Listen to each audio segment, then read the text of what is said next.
오늘 아침 뉴스 연구소. 오늘 아침 뉴스의 맥을 짚어드리는 시간 뉴스연구소. 오늘도 두 분의 연구위원 함께합니다. CBS 김광일 기자 그리고 뉴스토 김준일 수석 에디터 어서 오십시오. 안녕하세요. 예, 첫 번째 뉴스 어디로 갈까요? 건폭 수사단 발족. 건폭 수사단 무슨 뜻인가요? 윤석열 대통령이 어제 썼던 말인데 건설 현장 폭력을 두 글자로 줄여서 건폭이라고 표현을 했어요. 뭐 조폭, 학폭 이런 것처럼 부정적인 뉘앙스를 깔아놓은 거고요. 심각성을 표현하기 위한 거다라고 대통령실에서도 인정을 했습니다. 네. 이게 원래 있었던 말이 아닌가 싶어서 네이버에 어제 검색을 해봤는데 안 나오더라고요. 공식적으로는 윤 대통령이 처음 쓴 거고 아이디어는 어제 장관 회의에서 나왔었다고 합니다. 이렇게 줄여서 건폭으로 쓰자는 거는 이거는 대통령이 뭐 만든 거라면서요. 네, 어제 처음 나왔던 거고 네. 그렇게 해서 건폭을 수사하는 수사팀을 검찰, 경찰 합동으로 꾸려서 엄정 단속하겠다고 밝혔습니다. 근데 건설 현장에 무슨 폭력이지? 어제 궁금해하시는 분들이 많았어요. 이게 어떤 물리적인 폭력이라기보다는 강성노조의 관행을 폭력이라고 지칭한 거예요. 그러니까 구체적으로는 원희룡 국토부 장관이 설명을 했었는데 일단은 타워 크레인 그 조종사들이 월급 말고도 원래비라는 걸 받거든요. 건설사한테. 예. 뭐 추가 작업을 하고 나서 일종의 상납금 같은 걸 받는 관행인데 이게 갈취다. 그러니까 그걸 강요하면 면허 정지하겠다라고 엄포를 놨습니다. 갑자기 이걸 왜 하냐가 궁금하실 수 있을 텐데 뭐 1차적인 설명은 뭐 윤석열 정부가 법치를 강조한다. 뭐 3대 개혁의 일환이다. 이런 것들은 뭐 기본이고요. 어제 제가 취재하다가 들었던 내용 중에 좀 인상적인 얘기는 정부 여당에서 공통적으로 하는 말인데 건설 경기가 너무 안 좋아졌다 이런 얘기들을 하더라고요. 뭐 안 그래도 뭐 원래비나 노조 단체 행동 같은 것 때문에 공사비가 높아져 있는데 경기까지 안 좋아졌으니까 이거라도 좀 해결해줘야 업자들이 숨통이 트이지 않겠냐 이런 얘기들을 당정에서 하고 있습니다. 근데 건폭이란 말 이제 처음 듣는 말인데 딱 듣는 순간 이게 뭐지? 조폭 떠오르면서 좀 섬뜩하다는 분들도 많았어요. 무섭죠. 그러니까요. 그러니까 취재 중에 그런 우려를 가진 사람이 국민의힘 당 안에도 있었습니다. 뭐 환노위 위원 중에서도 좀 우려하는 사람이 있었는데 노조를 너무 극단으로 내모는 거 아니냐 이런 취지로 얘기를 하더라고요. 예. 그리고 또 어떤 얘기를 하냐면 국민의힘에서는 여론전에서 적어도 5대5는 될 거다라는 얘기를 하더라고요. 그러니까 윤석열 정부 노동개혁이 민주당이 하고 있는 노란봉투법이랑 좀 경쟁하는 분위기가 요새 있는데 근데 요 노란봉투법 같은 경우에는 법조항이 되게 복잡하고 어렵잖아요. 그렇죠. 근데 반면에 이렇게 건폭 이렇게 콕 집어서 얘기하고 노조 회계 정보 공개하라 이런 것들은 좀 직관적이기 때문에 여론전에서 나쁘지 않을 거다라고 여권에서 기대하고 있습니다. 자, 건폭 수사단 김준일 에디터는 어떤 예. 부분에 주목하셨어요? 일단 지금 가장 문제가 되고 있는 건 이제 타워 크레인이 건설 기사들한테 원래 수백만 원씩 이제 지급을 했다라는 거잖아요. 체결한 임금 외에. 예. 근데 이게 이제 어떻게 시작됐는지를 좀 보면은 그러니까 보통은 이제 계약을 합니다. 뭐 몇 시부터 몇 시까지 어떤 일을 하도록 타워 크레인 기사하고 계약을 하는데 이거 외에 공기를 단축하기 위해 정해진 시간 외에 좀 더 일을 해줘라. 이게 왜냐면 하루하루가 돈이거든요. 이게 그렇죠. 그러니까 건설사 입장에서는 그러니까 수백만 원 정도 주더라도 시간 외에 그 일을 해주면 훨씬 더 이득이 남는 거예요. 그러니까 공사 기간이 단축되니까. 예, 그래서 건설사들이 타워 크레인 기사한테 협조 좀 해달라라고 하면서 돈을 주고 또 하나는 이 타워 크레인 기사가 하지 않아도 될 일, 그러니까 원래 계약상에 하지 않아도 될 일도 기사한테 이렇게 시키면 수월하게 되는 거예요. 아니면 별도로 채용을 해야 되는 이제 상황이 오는 거죠. 그런 것들을 이제 이거 했던 관행들이 있었던 거예요. 예. 그래서 이게 이제 사실 이제 뭐 불법이라고 볼 수 있을지 모르겠으나 좀 안 좋은 관행이었죠. 왜냐하면은 이게 금액이 천차만별이에요. 어떤 데서는 굉장히 많이 막 700~800만 원씩 받고 월에 어떤 데서는 200~300만 원 받고 그러니까 이게 일종의 정해진 거 없는 웃돈이었던 거네요. 예. 기준이 없었던 거예요. 예, 그러니까 예. 이제 건설사들 입장에서는 좀 볼멘 소리가 나온 거고 눈에 띄는 게 어저께 이제 광주 고법에서 2심이었죠. 네.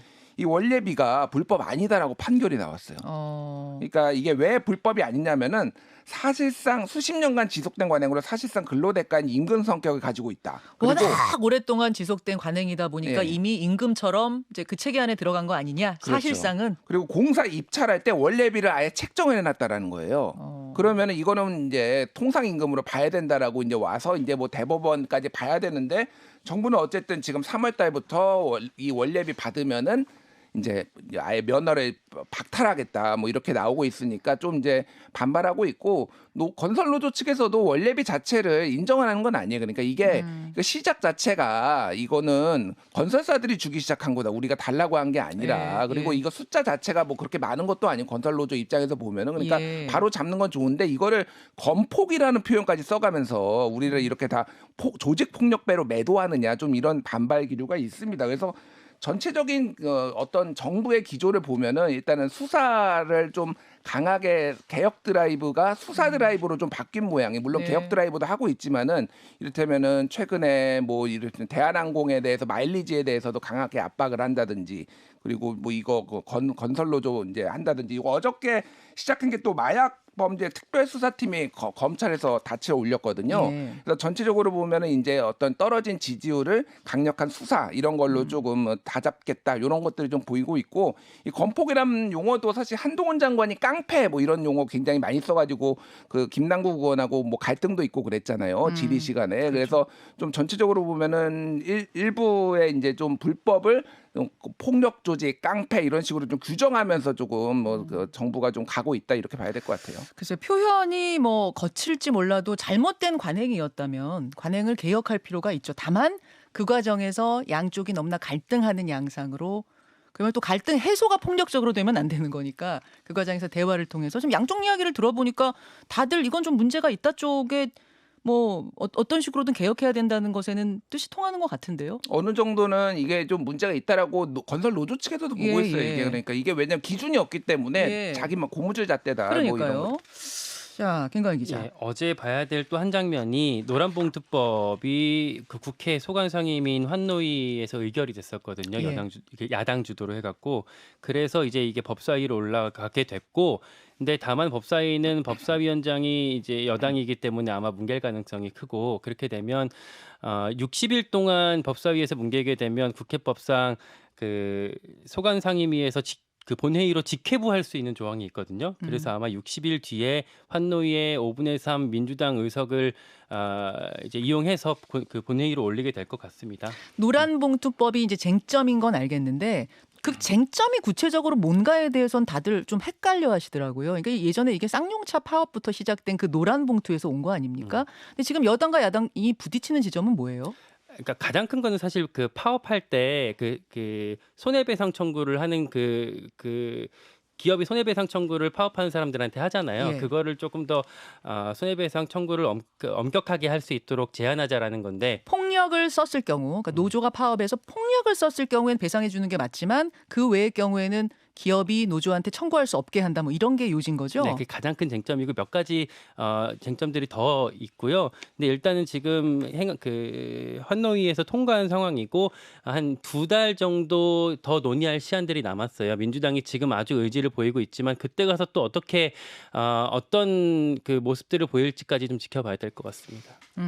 그래요. 이쪽의 이야기와 저쪽의 이야기 방점을 찍는 게 좀 다르다 보니까 이 팽팽하게 접점을 못 찾고 있는 건데 어떻게 될 것 같습니까? 일단 요 쟁점은 요거예요. 그러니까 이 노조법 제2조 3조 노란봉투법을 추진하는 쪽에서는 손배소를 너무 무분별하게 많게 한다라는 거예요. 그러니까 일단은 불법이 뭐 파업 중에 불법이 있을 수 있고 합법이 있을 수 있는데 불법에 대해서 처벌하는 건 오케이. 그런데 이거를 수십억 수백억씩 다 손배소를 걸어버리면은 계속 쌍용차 노조원들 그래서 자살하는 사건이 계속 최근에도 지금 있었거든요. 예. 그러니까 책임을 다 따지라는 거예요. 그렇다면 누구는 어떤 책임을 했으니까 여기까지만 금액을 제한을 한다라는 거예요. 그게 이제 취지인데 반대하는 쪽에서는 이러면은 파업 무분별하게 계속 일어난다. 그리고 원청한테 직접 교섭권을 줘버리면은 그러면 지금 법 체계가 다 무너진다. 하청에 하청을 주니까 그는 하청 상대로만 해야 되는데 그러면은 그 반대쪽에서는 교섭이 안 된다. 그러면은 아예 움직이지도 않는데 뭐 이런 쟁점인데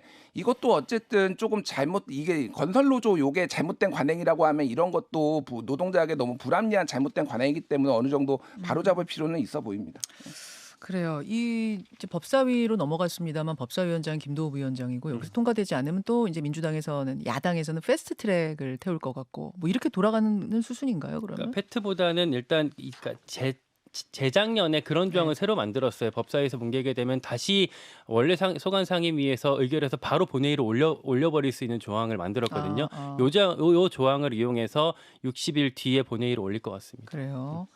잠시 후에 오늘 여당 레이더가 있는데 국민의힘 조수진 의원이 패널 아닙니까? 법사위원이거든요. 요 이야기는 거기서 조금 더 해보도록 하죠. 다음으로 갑니다. 흔들림 없는 부결. 흔들림 없는 부결 무슨 얘기죠?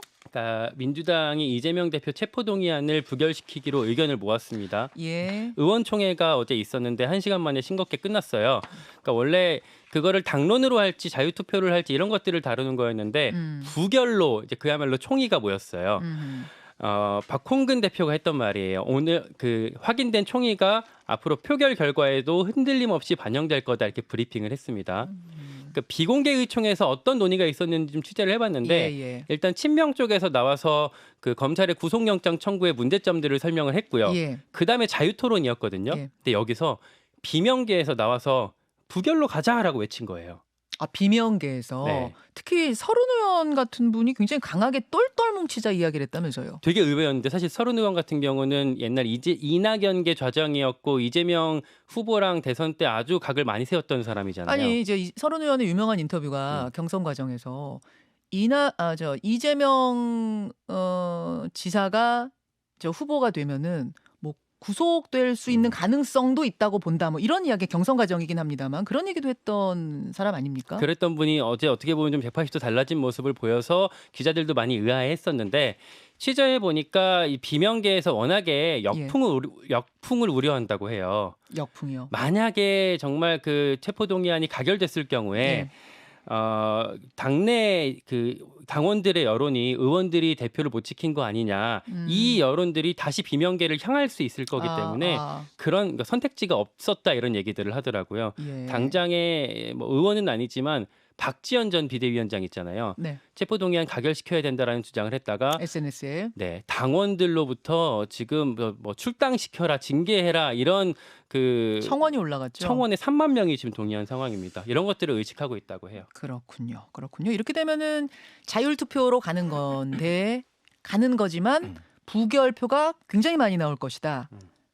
169석이잖아요. 예. 어느 정도 부결표 예상하세요, 김준일? 거기에 이제 기자는? 민주당에서 탈당하거나 민주당 친민주당 성향의 의원들까지 다 포함하면은 170 이상 부결이 나올 것 같아요. 170 이상. 제가 보기에는 왜냐하면은 아까 뭐 김관 기자가 설명을 예. 했지만 전체적인 기류가 이번에는 그러니까 전선이 좀 그어진 것 같아요. 지금 야당하고 정부하고 이거에 대해서는 좀 무리한 얘기다, 무리한 구속영장이다라고 보고 있고 뭐 전재수 의원이라든지 서른 의원까지 이거는 부결시켜야 된다 이런 얘기를 막 하고 있거든요. 전체적으로 그런 기류가 있는데 문제는 이제 이 이유죠, 이유. 이번이 한 번이 아니라 앞으로 수사가 여러 번 있는데 특히 이제 쌍방울 대북 송금 뭐 관련해서 이런 예. 거라든지 뭐 백현동도 다른 있고. 백현동도 있고 이런 것들에 계속 왔을 때 계속 이 리스크를 어떻게 할 것이냐에 대해서는 누구도 사실 이제 설명을 못 하고 있어요. 그래서 어제 좀 눈에 띄었던 게 민주당에서 의원총회에 앞서서 이제 세장분량의 설명 자료를 이제 의원들한테 배포를 했는데 네. 민주당 지지율이 요즘 왜 이렇게 떨어지나 안 나오나 요거를 이제 설명 자료 뿌렸어요. 어제 정치권의 큰 뉴스였잖아요. 민주당 지지율이 여론조사 여러 개에서 일제히 하락한 거. 예. 그래서 뭐 이제 4가지 정도 이유를 들었다고 합니다. 과소 표집된 진보층 표본이 과소 표집됐다라는 게 민주당의 주장이었고요. 또 하나는 상대적으로 보수층이 결집을 많이 했다. 그리고 전당대회를 하고 있으면 전당대회 답을 하려고 보수층이 스탠바이 하고 있다. 뭐 이런 한마디로 표본이 과표됐다. 예, 표본이 잘못 모였다 이 얘기예요? 뭐 잘못 모인 것도 있고 또 하나는 지금 전당대회 때문에 보수층이 신나게 응답을 하고 뭐 이쯤에 민주당 지지자들은 누가 뭐 천하람이 되든 김기현이 되든 나한테 뭔 상관이 하고 끊어버린다라는 거예요. 뭐 그런 거를 감안하더라도 너무 이제 그 격차가 크다라는 거죠. 그래서 사실은 이거를 얘기하는 거는 이제 부결을 시킬 거를 이제에 대한 역풍에 대한 우려를 설득하기 위해서 한 것인데 이제 근본적으로 이거가 해결이 됐느냐라고 했을 때는 저는 그렇게 보지는 않고 앞으로 이 민주당의 지지율은 계속 좀 부침을 거듭하지 않을까 그렇게 보여집니다.